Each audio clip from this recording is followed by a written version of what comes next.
Shalom, selamat pagi jemaat Tuhan Agape Church dimanapun Anda berada. Yang saat ini sedang mengikuti ibadah online pada pagi hari ini. Mari kita siapkan hati kita pada pagi hari ini.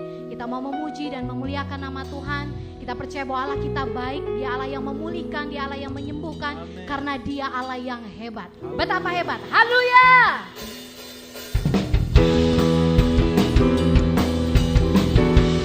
Terima kasih buat kebaikan-Mu pada hari ini Tuhan. Sebab Engkau Allah yang hebat, Allah yang berkuasa. Berkuasa di bumi di surga. Bertahta dalam kemuliaan. Dialah Tuhan Allah kita. Namanya berkuasa. Membebas umatnya. Betapa hebat, betapa kuat dahsyatnya Allah kita. Dia berjaya atas semua perbuatannya. Betapa hebat, betapa kuat dahsyatnya Allah kita. Dia ternama Yesus Raja segala raja. Tuhan Allah kita. Kau dahsyat Tuhan.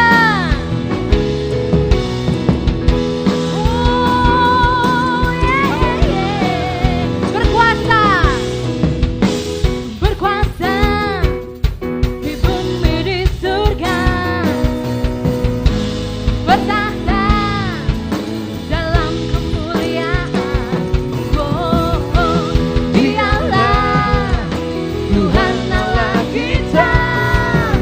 Namanya berkuasa. Membebas umatnya. Betapa hebat, betapa kuat dahsyatnya Allah kita. Dia berjaya atas semua perbuatannya.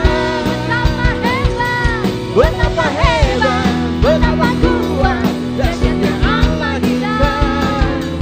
Dia ternama Yesus Raja segala raja.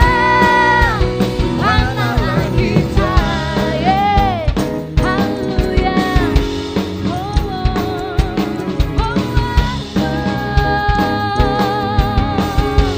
Yes Lord.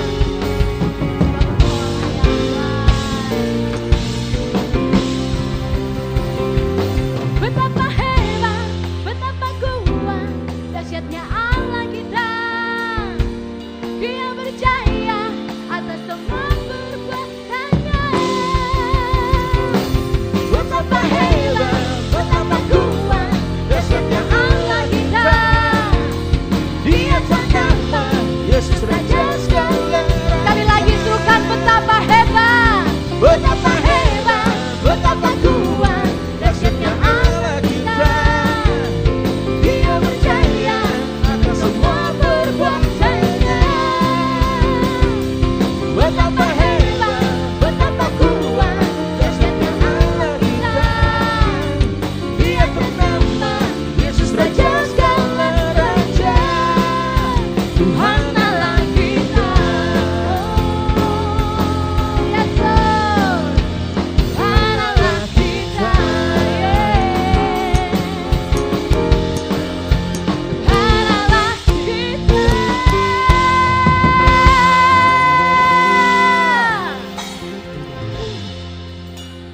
Haleluya. Mari sama-sama kita siapkan hati kita pagi hari ini untuk kita menyembah Tuhan. Kita siapkan hati kita juga untuk mendengarkan kebenaran firman Tuhan. Amin. Haleluya. Kami bersyukur Tuhan buat pagi hari ini. Kami boleh bersama-sama beribadah Tuhan.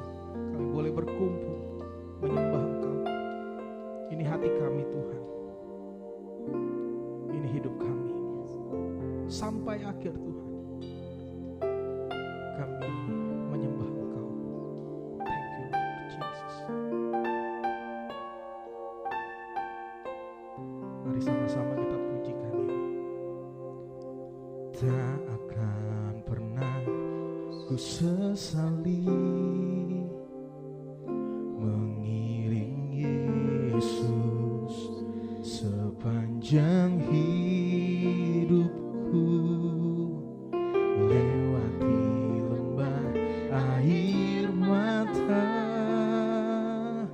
ku saksikan kemuliaan-Mu dinyatakan.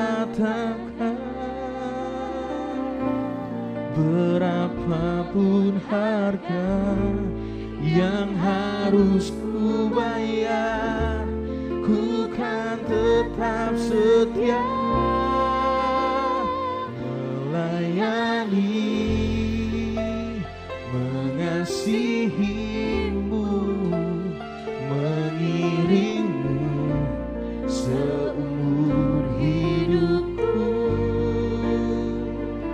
Janji-Mu kan tetap ku pegang teguh sampai ku dapat mahkota kehidupan.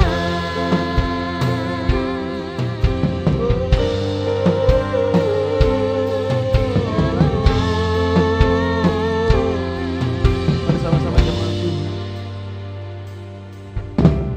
Takkan pernah ku sesali mengiring Yesus sepanjang hidupku, melewati lembah air mata, ku saksikan kemuliaan-Mu dinyatakan. Berapapun harga yang harus ku bayar, ku kan tetap setia melayani, mengasihi-Mu, mengiring-Mu seumur hidupku. Janji-Mu kan tetap ku pegang teguh sampai ku dapat mahkota kehidupan. Sekalipun tubuh dan batinku lenyap, tetap Kaulah Tuhanku selamanya.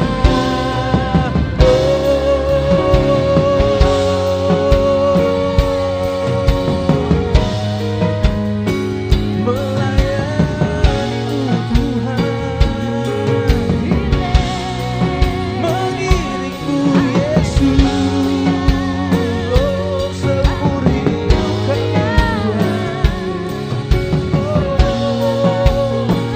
mari jemaat Tuhan sebagai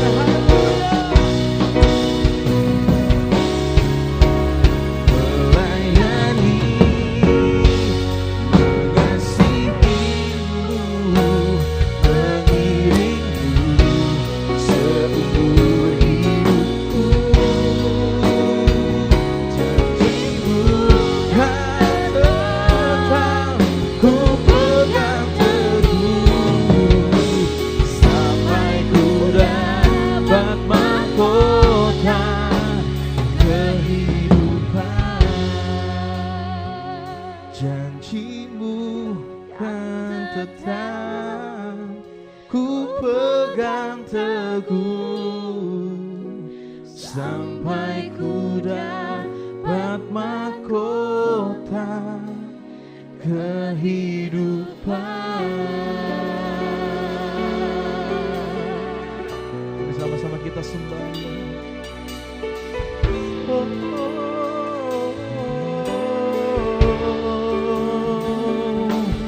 sembah Dia.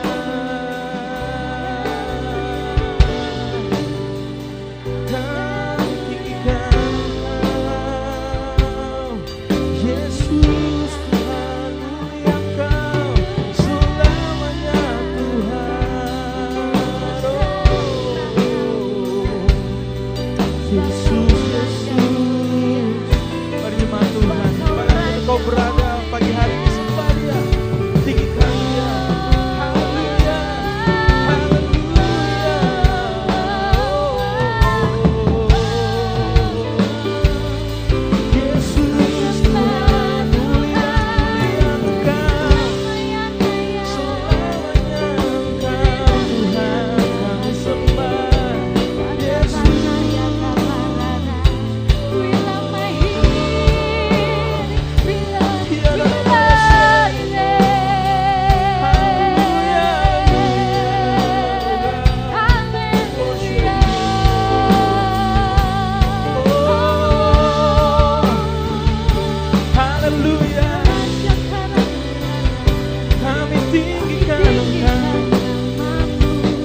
Walau ku tak melihat jalan di depanku, tak pernah ku ragu, ku tetap menyembah.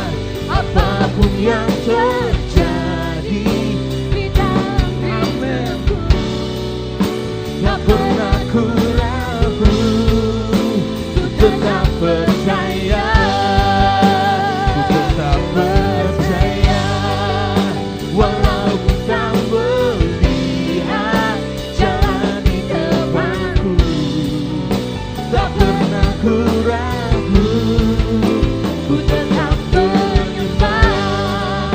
Apapun yang terjadi di dalam hidupku, tak pernah ku ragu, ku tetap percaya.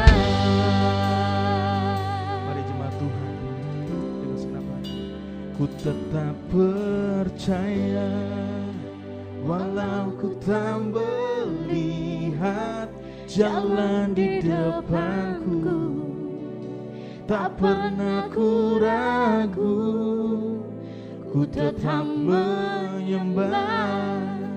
Apapun yang terjadi di dalam hidupku, tak pernah ku ragu, ku tetap percaya.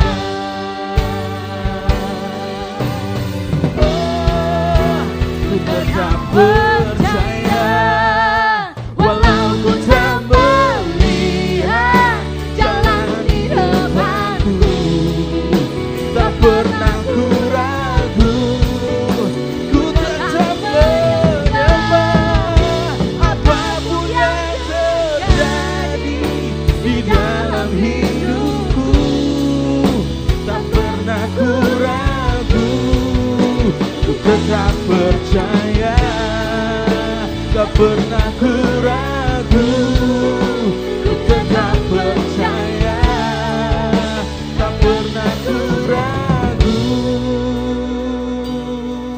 ku tetap percaya.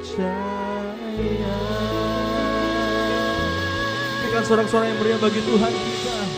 Haleluya, haleluya, haleluya. Makasih Tuhan, kami siap mendengarkan firman-Mu. Berkati hamba-Mu, Bapak Pendeta Joko yang akan menyampaikan isi hati-Mu Tuhan. Urapi, berkati Tuhan. Kami percaya semua untuk hormat kemuliaan nama Tuhan. Berkati jemaat Tuhan, dimanapun berada Tuhan. Kami percaya hadirat-Mu melawat, menuntun. Terima kasih Tuhan. Terpujilah nama-Mu kekal selama-lamanya. Haleluya. Sama-sama katakan. Amin.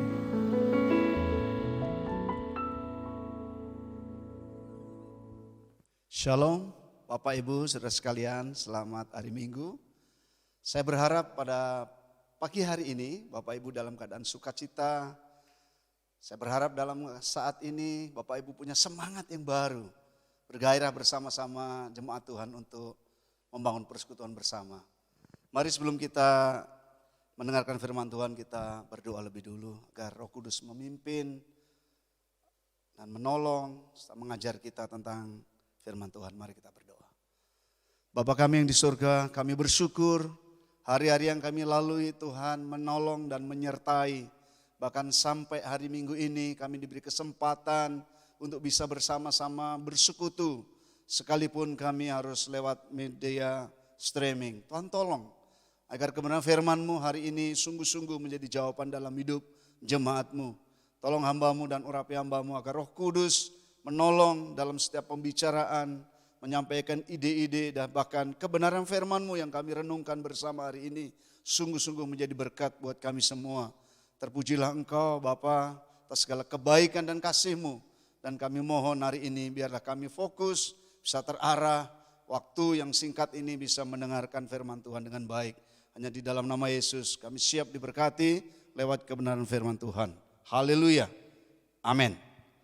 Bapak Ibu yang terkasih, pada pagi ini karena dalam bulan ini kita merayakan hari Pentakosta, jadi saya masih bertolak ingin membahas sedikit dari Kisah Para Rasul pasal 1 ayat 8 Sebelum nanti saya akan membahas lebih dalam untuk ke tag lain. Mari kita buka Alkitab kita, di tag ini ada tampilkan Kisah Rasul atau Para Rasul pasal 1 ayat 8, demikian bunyinya. Tetapi kamu akan menerima kuasa kalau Roh Kudus turun ke atas kamu, dan kamu akan menjadi saksiku di Yerusalem dan di seluruh Yudea dan Samaria sampai ke ujung bumi. Perhatikan Bapak Ibu, kamu akan menerima kuasa kalau Roh Kudus turun ke atas kamu, dan kamu akan menjadi saksiku. Perhatikan, manusia di luar Kristus, manusia telah rusak total gambar Allah di dalam hidupnya. Bukan berarti manusia tidak bisa berbuat baik menurut standarnya manusia.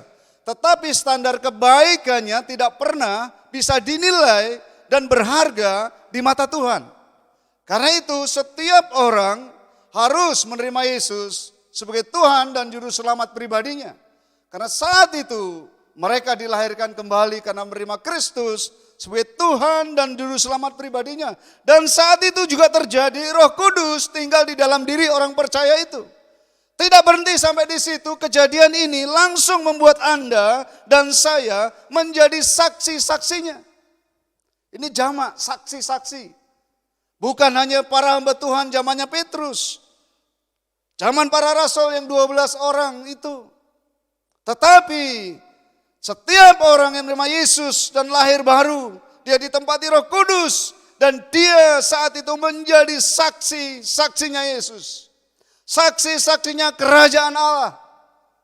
Karena itu hari ini kita akan belajar next dengan tema hidup dibakar oleh Roh Kudus.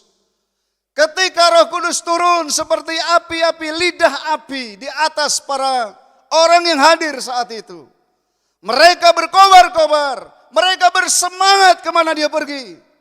Karena Roh Kudus memampukan mereka. Roh Kudus menyertai hidup mereka, bahkan Roh Kudus menyatakan kuasanya yang luar biasa di dalam hidup orang-orang saat itu. Namun kejadian itu bukan hanya terjadi masa lalu, tapi hari ini firman Allah mengatakan kamu juga akan menjadi saksi-saksinya. Sebab itu tema ini kiranya akan memberkati kita. Dan tema ini saya ambilkan dari Kisah Rasul, pasalnya yang ke-6 ayat 1 sampai 15, nanti disambung pasal 7 ayat 54 sampai 60. Demikian firman Tuhan. Kisah Rasul mulai dari pasal 6, ayat pertama katakan demikian. Pada masa itu ketika jumlah murid-murid makin bertambah, timbullah sungut-sungut di antara orang-orang Yahudi yang berbahasa Yunani.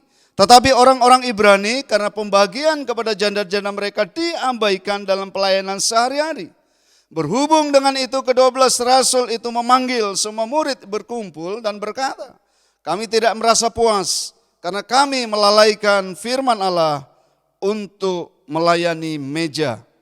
Lalu dikatakan ayat 3, karena itu saudara-saudara pilihlah 7 orang dari antaramu yang terkenal baik, yang penuh roh dan hikmat, supaya kami mengangkat mereka untuk tugas itu. Dan ayat 4, dan supaya kami sendiri dapat memusatkan pikiran dalam doa dan pelayanan firman. Ayat yang kelima, usul itu diterima baik oleh seluruh jemaat. Lalu mereka memilih Stefanus, orang yang penuh iman dan Roh Kudus, dan Filipus, Prokorus, Nikanor, Timon, Ferminas, dan Nikolaus, seorang penganut agama Yahudi dari Antioquia. Pasal 7, kita lihat ayat 54, demikian firman Tuhan. Ketika anggota-anggota mahkamah agama itu mendengar semuanya itu, sangat tertusuk hati mereka. Maka mereka menyambut dengan gertakan gigi. Tetapi Stefanus yang penuh dengan Roh Kudus menatap ke langit, lalu melihat kemuliaan Allah dan Yesus berdiri di sebelah kanan Allah. Lalu katanya, sungguh aku melihat langit terbuka dan anak manusia berdiri di sebelah kanan Allah. Ayat 57. Maka berteriak-teriaklah mereka dan sambil menutup telinga serentak menyerbu dia. Mereka menyeret dia keluar kota, lalu melemparinya. Dan saksi-saksi meletakkan jubah mereka di depan kaki seorang muda yang bernama Saulus. Ayat yang 5, 8, dan 60. Sedang mereka melemparinya, Stefanus berdoa katanya, ya Tuhan Yesus, terimalah rohku. Sambil berlutut ia berseru dengan suara nyaring, Tuhan, jangan tanggungkan dosa ini kepada mereka. Dengan perkataan itu meninggallah Stefanus. Demikian pembacaan firman Tuhan pada pagi hari ini. Tadi dengan tema dibakar oleh Roh Kudus. Apa ciri-ciri? Apa yang dihasilkan ketika Roh Kudus membakar kehidupan seseorang? Roh Kudus tidak hanya tinggal dalam hidup orang yang percaya kepada Yesus, tetapi dia sanggup membakar kehidupan orang-orang itu sehingga orang-orang itu punya gairah hidup di dalam kerajaan Allah, hidup di dalam Kristus. Yang pertama, saya melihat orang ini memiliki karakter baik. Di dalam Kisah pasal 6 ayat 3 dikatakan, karena itu saudara-saudara, pilihlah 7 orang di antaramu yang terkenal baik. Tidak sekedar baik, tapi mereka terkenal baik. Ciri orang yang berkata baik, salah satunya, ya next, di dalam pengampunan. Stefanus memiliki karakter yang baik, teruji dikala ada kesempatan mungkin untuk membalas dendam, tatkala untuk menyakiti orang lain, tapi Stefanus memilih untuk mengampuni. Sambil berlutut ia berseru dengan suara nyaring, Tuhan jangan tanggungkan dosa ini kepada mereka. Bukankah ini doanya Tuhan Yesus ketika di atas kayu salib? Ya Bapa, ampunilah mereka sebab mereka tidak tahu apa yang mereka perbuat. Karakter sangat baik. Orang yang didiami Roh Kudus, orang yang dibakar Roh Kudus, karakternya pasti berubah. Karena itu ketika Roh Kudus tinggal di dalam diri seseorang, tidak ada yang menghasilkan kuasa, tapi menghasilkan yang namanya buah. Dan buah-buah itulah yang menentukan karakter hidup seseorang. Kebesaran jiwa seseorang hanya dapat diukur dari cara bagaimana orang itu memperlakukan seorang yang telah menyakitinya. Sebab itu tidak salah. Kalau para jemaat saat itu memilih yang namanya Stefanus yang dipenuhi dengan Roh Kudus itu, dia memiliki karakter yang baik. Bukankah Yesus berkata, nanti akan mengirimkan kepadamu roh penolong yang akan menolong engkau. Sebab itu tidak ada alasan buat kita yang sampai hari ini karakter kita belum berubah. Hari ini Roh Kudus sanggup akan menolong Anda. Dia sanggup untuk memampukan Anda. Memang mengubah karakter bukan seperti membalikkan telapak tangan. Karena ini adalah memerlukan usaha saudara.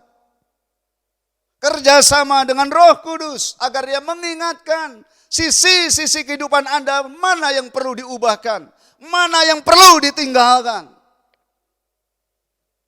Sekali lagi, kebesaran jiwa seseorang hanya dapat diukur dari cara ia memperlakukan orang yang telah menyakiti hatinya.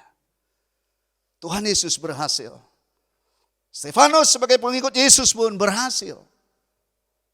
Karena Stefanus dipenuhi dengan Roh Kudus dalam hidupnya. Sehingga manusia ini, orang ini memiliki kemampuan untuk mengubah karakter hidupnya. Bukan karena usaha kekuatannya sendiri, tapi karena pertolongan Roh Kudus yang diberi kesempatan membakar hidupnya. Yang kedua, ciri orang yang dibakar oleh Roh Kudus, ciri orang yang ditinggali oleh Roh Kudus, dia mampu berkarya di dalam ketaatan. Dia mengerjakan segala sesuatu atas ketaatannya, bukan karena keterpaksaannya, bukan ada motivasi lain di balik apa yang dia kerjakan. Sebab itu tadi dikatakan di Kisah Rasul pasal 6 ayat 5 dan 7, tidak curi orang yang beriman. Usul itu diterima baik oleh seluruh jemaat, lalu mereka memilih Stefanus. Apa yang dikatakan? Seorang yang penuh iman. Stefanus tadinya hanya sebagai pelayan diaken yang hanya mengurusi orang-orang yang masih kekurangan makan, orang-orang yang punya tempat tinggal, orang-orang di dalam penderitaan kesusahan secara jasmani. Tetapi dia tidak pernah membatasi karya Roh Kudus di dalam hidupnya. Dia berkarya atas ketaatannya. Dia mengerjakan sebagai diaken, dia kerjakan dengan ketaatannya. Tidak heran kalau orang ini karunia-Nya berlipat kali ganda. Di mana tidak heran kalau orang ini percayaan Tuhan dilipat gandakan di dalam kerajaannya. Dan akhirnya Stefanus tidak hanya mengurusi orang yang sakit, orang yang kekurangan, orang yang kelaparan, dan seterusnya. Tapi dia diberi kepercayaan menyatakan mujizat-mujizat karena karya Roh Kudus di dalam dirinya. Makanya ayat 7 dikatakan firman Allah makin tersebar. Perhatikan. Firman Allah makin tersebar. Ini bukti ketaatannya dia sebagai orang beriman. Dia menyampaikan firman Allah. Sekalipun hari itu ada tantangan, hari itu ada pergumulan, hari itu ada pilihan untuk mati atau hidup. Kalau engkau memberitakan firman itu. Tetapi Stefanus lebih baik taat memberitakan firman Allah. Apa akibatnya? Firman Allah makin tersebar. Bukankah Yesus berkata, kamu akan menjadi saksiku mulai dari Yerusalem, Yudea, Samaria sampai ke ujung bumi. Dan Filipus sebagai orang beriman, dia taat. Dia memberitakan firman itu. Tidak berhenti sampai di situ. Maka orang-orang bermakin jumlahnya bertambah banyak. Dan jumlah murid di Yerusalem makin bertambah banyak. Juga sejumlah pembesar menyerahkan diri dan percaya. Perintah Yesus tergenapi melalui hidup Stefanus. Beritakan Injil dari Yerusalem, Yudea, Samaria, sampai ke ujung bumi. Bahkan di ayat-ayat berikutnya di pasal 6 itu, masuk pasal 7 dikatakan, maka Stefanus mengadakan banyak mujizat. Banyak mujizat. Sebelum Stefanus menyatakan mujizat-mujizat dari Allah, dia setia dulu, berkarya dulu dalam ketaatannya untuk melakukan tugas yang kecil dulu. Mengurus orang sakit, mengurus orang kelaparan, mencarikan tempat tinggal orang yang tidak punya tempat tinggal karena tugas diaken di sana. Tetapi tidak berhenti di situ, Roh Kudus terus membakar hidupnya. Dia menyatakan mujizat-mujizat, dia tidak dengan berani dia memberitakan firman Allah. Hari ini Roh Kudusnya masih sama. Anda dan saya bisa menjadi saksi-saksinya. Kamu akan menjadi saksiku. Kata menjadi saksi itu artinya yaitu martir. Sebetulnya dari kata marturen yang dari katanya itu marturio. Dan dipakai kata martir dalam bahasa sekarang sehari-hari. Apa itu martir? Martir adalah seseorang yang menghasilkan kesaksian karena kematiannya. Makanya kalau orang belum mati di dalam Kristus, tidak mungkin dia bisa jadi kesaksian buat Kristus. Akan saya jelaskan di bawah. Yang terakhir, karena lawatan Roh Kudus, dan Roh Kudus membakar kehidupan Stefanus. Yang ketiga cirinya apa? Stefanus berkobar-kobar. Berkorban memberikan yang terbaik. Dia mampu memberikan yang terbaik di dalam hidupnya. Dia mampu memberikan yang terbaik di dalam karyanya. Dia mampu memberikan yang terbaik di dalam waktunya. Dia mampu memberikan terbaik di dalam tenaga yang dia miliki. Dia memberikan terbaik melalui profesinya. Saya tidak tahu profesi Anda apa hari ini. Tapi yang jelas firman Allah mengatakan ketika Roh Kudus tinggal dalam diri seseorang dan orang itu rela dibakar oleh Roh Kudus. Maka yang muncul dalam hidup orang itu, dia mampu berkorban yang terbaik dalam hidupnya. Seperti saya katakan tadi, seorang martir artinya adalah orang yang melahirkan kesaksian karena hasil dari kematiannya. Makanya dikatakan di Efesus pasal 21. Kamu dahulu sudah mati karena dosa-dosamu dan pelanggaranmu. Kamu telah mengikuti roh-roh dunia ini yang menyesatkan dan membutakan itu. Tetapi ketika kita lahir baru di dalam Kristus, Roh Kudus menghidupkan kita. Kita menjadi ciptaan baru. Sehingga kita punya kemampuan menjadi orang yang hidup. Hidup di dalam kerajaan Allah. Hidup bersama Allah. Tapi faktanya, Banyak orang Kristen, mungkin kalau dinilai tingkat pengorbanannya mungkin kadang-kadang masih jauh dari orang-orang di luar Kristus yang memberikan sesuatu. Tapi saya ingatkan, di luar Kristus, standar amal baik seseorang tidak pernah diperhitungkan di hadapan Tuhan. Sebelum orang itu ditebus oleh darah Kristus dan ditinggali Roh Kudus dalam hidupnya, kebaikannya tidak pernah diperhitungkan Allah. Sebab apa?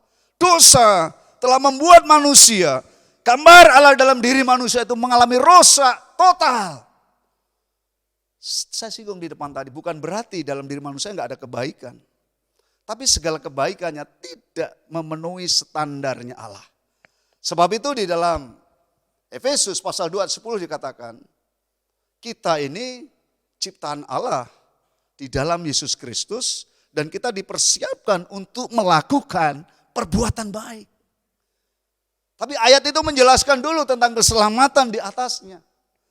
Artinya ketika Stefanus hidup di dalam Kristus, dia hidup di dalam lahir barunya, dia ditinggali Roh Kudus, sekarang dia punya kemampuan memberikan yang terbaik dalam hidupnya, baik menurut pandangan manusia maupun dalam pandangan Allah. Next. Karena itu Stefanus mampu memberikan hidupnya, Kisah Rasul 7 ayat 59 tadi. Stefanus mampu memberikan waktunya untuk berdoa. Pasal 7 ayat 59. Bahkan yang terakhir, Stefanus mampu mengorbankan, mampu memberikan yang terbaik dalam hidupnya, yaitu darah dan nyawanya. Lukas 23 ayat 46, bukankah Yesus juga mengatakan, ya Bapa, terimalah rohku. Dan itulah yang dikatakan oleh Paulus. Karena pengorbanan darah Kristus, Anda dan saya layak mendapatkan kehidupan yang baru. Karena pengorbanan darah Kristus, kita layak punya pengharapan yang baru. Karena pengorbanan darah Kristus, kita layak untuk masuk dalam kerajaan Allah. Karena pengorbanan darah Kristus, kita layak menerima Roh Kudus tinggal dalam hidup kita. Demikian pula, itu yang dialami oleh Stefanus. Tapi akankah kita juga mampu memberikan yang terbaik sampai darah dan nyawa kita untuk Tuhan kita? Sebab itu Alkitab mencatat martir pertama di dalam pemberitaan firman Allah, di dalam kehidupan ini ada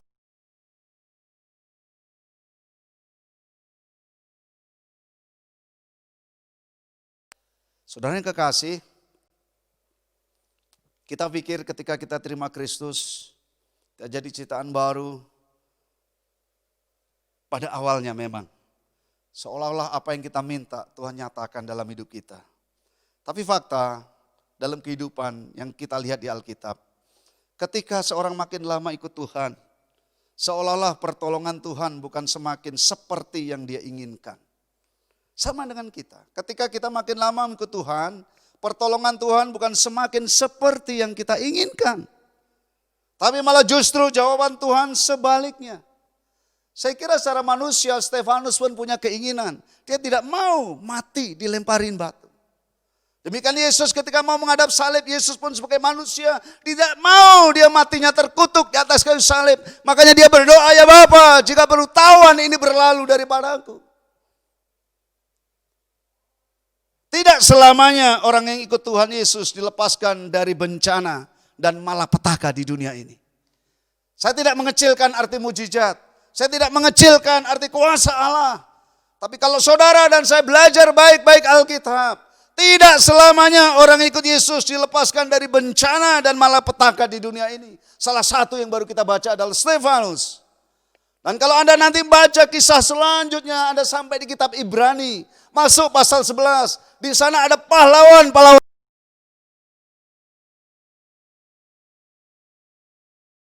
Tidak memperoleh apa-apa di dunia ini. Sebab itu kita merenungkan hari-hari ini dalam situasi yang sulit ini. Jadi kalau Tuhan izinkan kita mati, sesungguhnya supaya saya dan saudara bisa beristirahat di tempat kemuliaan.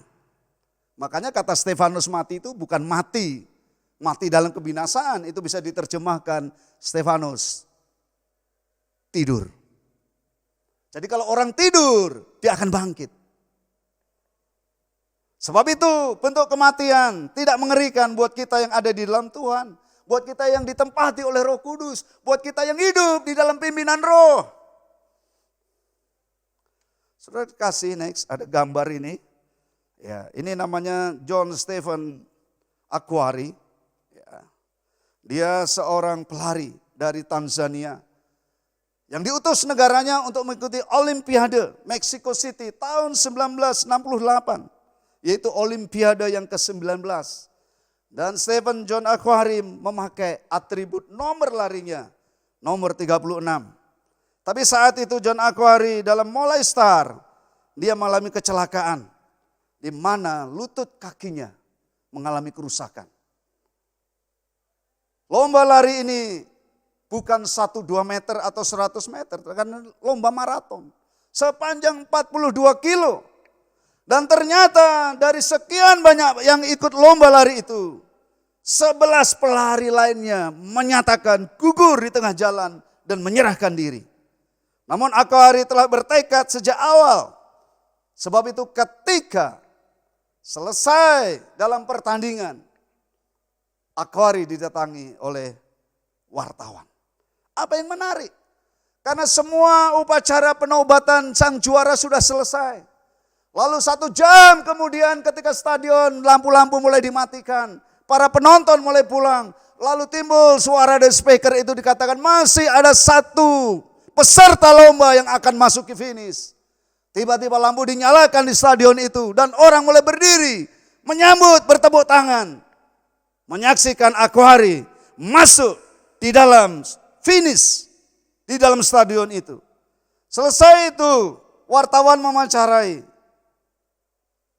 Mengapa saudara Akhwari Anda terus bertekad untuk berlari? Apa yang dikatakan oleh Akhwari? Negaraku tidak mengirim aku sejauh 7.000 mil ke Mexico City hanya untuk memulai perlombaan. Tapi mereka mengirim aku ke sini untuk menyelesaikan perlombaan itu. Sungguh luar biasa. Akhwari yang dari Tanzania ini.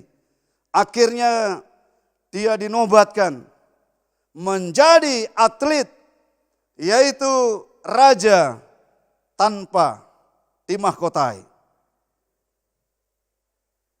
A king without a crown, raja tanpa mahkota. 15 tahun kemudian setelah dia pulang ke negaranya, saudara, rakyat dan negara ini memutuskan untuk mengangkat Akhwari menjadi salah satu pahlawan nasionalnya, yaitu pada tahun 1983. 27 tahun kemudian orang ini mendapat kehormatan 2 kali, saudara. Yaitu untuk hadir secara khusus di Olimpiade Sydney Australia tahun 2000 dan Olimpiade tahun 2008 di Beijing, China. Sungguh luar biasa dari kesaksian Akhwari. Mari kita sebagai anak-anak Tuhan, ya, di bawah gambar tadi, ya, gambar tanda tadi, dikatakan di Kolose pasal 3 ayat 1, Ibrani 1 ayat 3, lalu Ibrani 10, 12 ayat 2. Di sana tercatat Yesus duduk di sebelah kanan Allah Bapa. Nanti Anda bisa belajar di buku Alkitab Anda nanti. Lalu ketika kisah Stefanus masuk di dalam pasal 7 ayat 6, perhatikan. Yesus tidak duduk di samping Allah Bapa, tapi Yesus berdiri.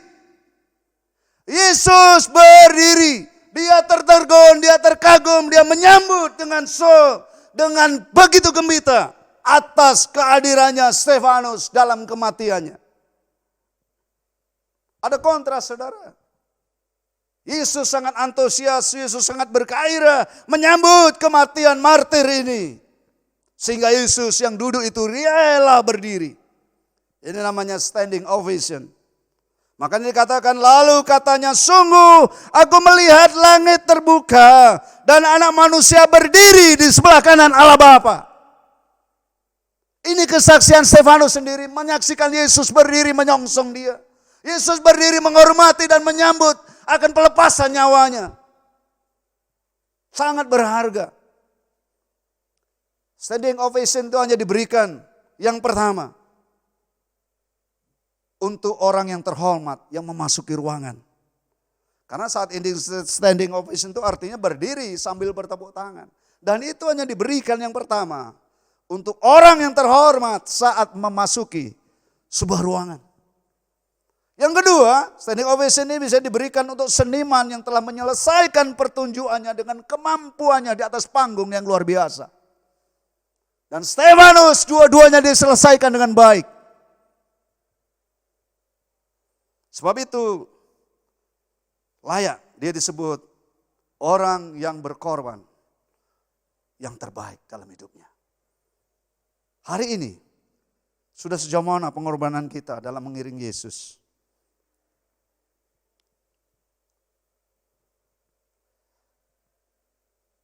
Tuhan masih beri kesempatan buat kita untuk mengubah karakter hidup kita. Tuhan masih memberi kesempatan buat kita untuk berkarya. Apapun profesi Anda, berkaryalah atas landasan dasar iman yang teguh. Sekecil apapun pekerjaan itu, mungkin sehina apapun menurut orang dunia ini, Tuhan gak peduli. Apa yang Anda kerjakan, apakah Anda sedang berkarya yang berlandaskan iman Anda kepada Kristus. Yang terakhir, apakah hari ini kalau Yesus sudah memberikan yang terbaik di dalam hidupnya, bahkan diawali dari doanya di Getsemani, dari ucapannya di atas kayu salib, demikian pula yang dilakukan oleh Stefanus. Hari ini kesempatan buat kita berkorban yang terbaik di dalam hidup kita. Tuhan tidak minta harta kita. Tuhan tidak meminta kekayaan kita. Tapi Tuhan meminta diri Anda. Karena Anda berharga di mata Tuhan. Biar hari ini menolong saudara dan saya. Jika pada awalnya ketika kita baru terima Kristus, kita bisa berkobar-kobar bersaksi, menceritakan tentang Yesus. Tapi lama-kelamaan mungkin sampai hari ini, api itu telah menjadi padam. Dan hari ini Tuhan sedang mengingatkan kita kembali. Sebab itu pada awal memang kita terima Kristus. Kita bersaksi tujuannya supaya apa? Supaya orang lain melihat bahwa ada Yesus di dalam diri kita. Tapi dalam perjalanannya tidak boleh sampai berhenti di situ. Kesaksian hidupnya harus mulai berubah. Supaya orang melihat bahwa saya ada di dalam Yesus. Makanya Yohanes katakan, dia yang harus semakin bertambah, tapi aku semakin berkurang. Ini ciri-ciri orang yang karakternya sudah diubahkan. Isi pembicaraannya, isi yang disaksikan, bukan dirinya lagi. Tetapi Yesus yang bekerja di dalam dirinya. Yesus yang berkarya di dalam dirinya. Yesus yang sudah menebus dan mengubah hidupnya menjadi ciptaan yang baru. Biar hari ini kita bersama-sama merenungkan firman Tuhan. Roh Kudus bakar hidupku. Aku hari ini mulai padam. Aku hari ini mulai tenggelam. Roh Kudus sangat baik dan mengasihi kita. Sama dengan Yesus baik dan mengasihi kita. Sama dengan Bapa baik mengasihi kita sehingga dia rela memberikan Yesus anaknya. Sehingga Yesus memberikan yang terbaik, makanya dia mengutus Roh Kudus sebagai pribadi yang punya perasaan, yang punya kehendak dan punya kuasa untuk menolong hidup Anda dan saya. Sebab itu mari kita berdoa. Akhir di penghujung khotbah saya pada hari ini. Kalau Akhwari mengatakan, aku diutus negaraku bukan oleh memulai perlombaan, tapi untuk menyelesaikannya. Sama dengan kita. Bukankah Paulus sudah pernah menulisnya, kita ini warga kerajaan Allah. Yang sedang diutus untuk bertanding di dunia ini. Bukan sekedar bertanding, tapi untuk menyelesaikan pertandingan itu. Pertandingan akan bisa kita selesaikan dengan baik kalau Anda dan saya mengandalkan Roh Kudus dalam hidup ini. Apapun profesi Anda. Pertandingan mungkin lewat profesi Anda sehari-hari. Pertandingan mungkin lewat waktu yang Tuhan berikan dalam hidup Anda. Mungkin pertandingan lewat tenaga yang diberikan Tuhan ke dalam hidup Anda. Mungkin pertandingan juga lewat doa-doa yang Tuhan taruh di hati Anda. Biar kebenaran firman Tuhan menolong dan memberkati kita. Amin, mari kita berdoa. Bapa, kami bersyukur ketika Yesus mati dan saya percaya kepada Yesus, dosa saya diampuni. Dan saya menjadi ciptaan yang baru karena Roh Kudus ditanamkan, benih ilahi itu di dalam hidup saya. Sehingga saya menjadi anak Allah. Saya punya karakternya Allah di dalam hidup ini. Tapi faktanya kadang-kadang karakter saya lebih buruk dari karakter orang-orang dunia ini. Tolong Roh Kudus mampukan, tegur, didik saya untuk bisa mengenali karakter-karakter yang bertentangan dengan karakter Kristus. Agar karakter kami semakin hari karakter yang menyenangkan hati Tuhan. Yang menyenangkan sesama kami. Roh Kudus, tolong hari-hari ini jika mulai padam gairah kami. Jika mulai padam semangat kami. Untuk terus berjuang dan berlomba di dunia ini. Untuk berkarya yang terbaik untuk Tuhan. Untuk berkarya yang terbaik untuk kerajaan Tuhan di dalam hidup kami. Bapak Ibu yang kekasih, engkau bisa berkarya tidak di mimbar. Engkau berkarya di ladang mimbarmu sendiri-sendiri hari ini.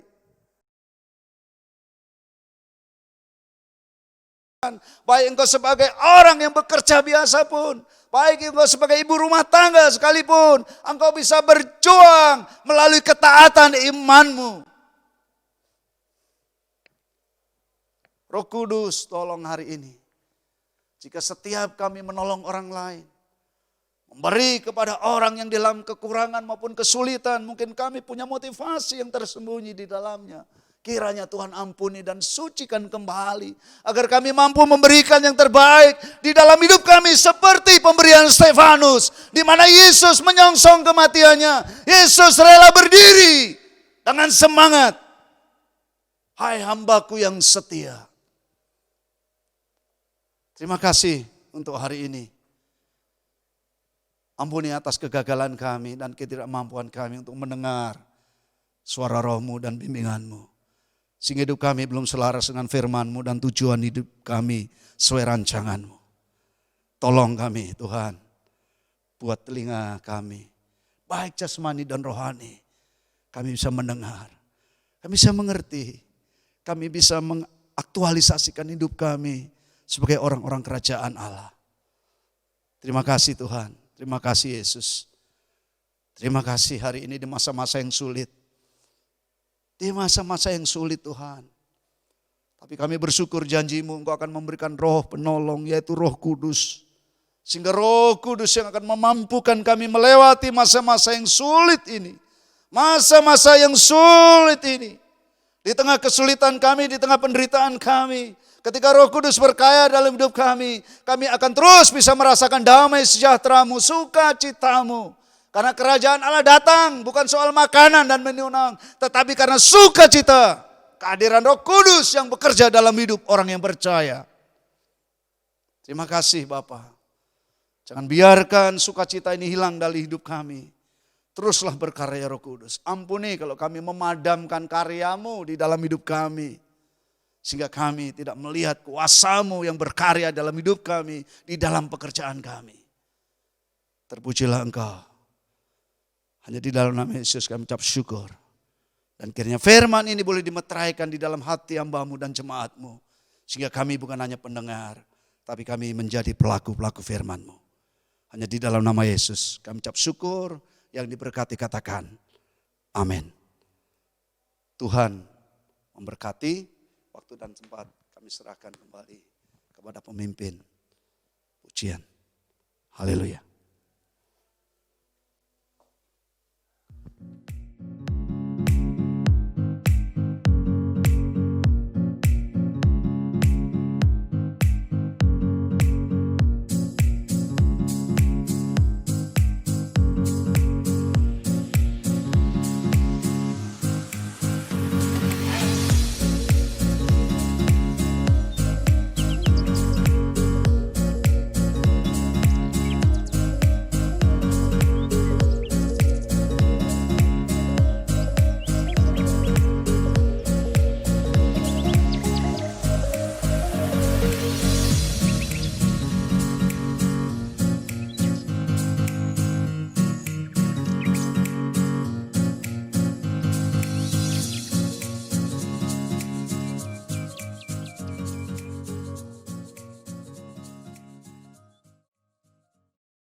Bapak Ibu, kita telah di penghujung ibadah kita. Mari kita sebelum mengakhiri ibadah kita berdoa dan menerima berkat Tuhan. Mari kita berdoa. Kami bersyukur sepanjang bulan ini kami merayakan hari Pentakosta, hari pencurahan Roh-Mu. Dan sungguh luar biasa lawatan Roh Kudus, di mana Roh Kudus adalah pribadi Tritunggal ketiga yang terus akan memampukan kami, menolong kami, menyadarkan kami, menginsapkan kami akan dosa. Juga Roh Kudus akan menolong kami menyatakan mujizat dan kuasa. Roh Kudus akan juga menolong kami bisa melupakan diri kami untuk kami tidak memikirkan diri kami, tapi memberi kemampuan kami memikirkan tentang kerajaan Allah. Terima kasih Tuhan untuk firman-Mu hari ini. Kiranya Roh Kudus terus membakar semangat kami. Di situasi yang sulit ini kami bisa berbeda dengan orang lain. Ada semangat yang baru, ada spirit yang baru. Karena Roh Kudus berkarya di dalam hidup kami, mendorong kami untuk melampaui masa-masa sulit karena ada pertolongan dan kuasa-Mu. Sebab itu mari sebelum kita akhiri ibadah ini, terimalah berkat Tuhan. Bapa yang sudah mengasihi kita dan Dia memberikan Yesus anaknya. Dan berkat ini dicurahkan dari Allah Bapa.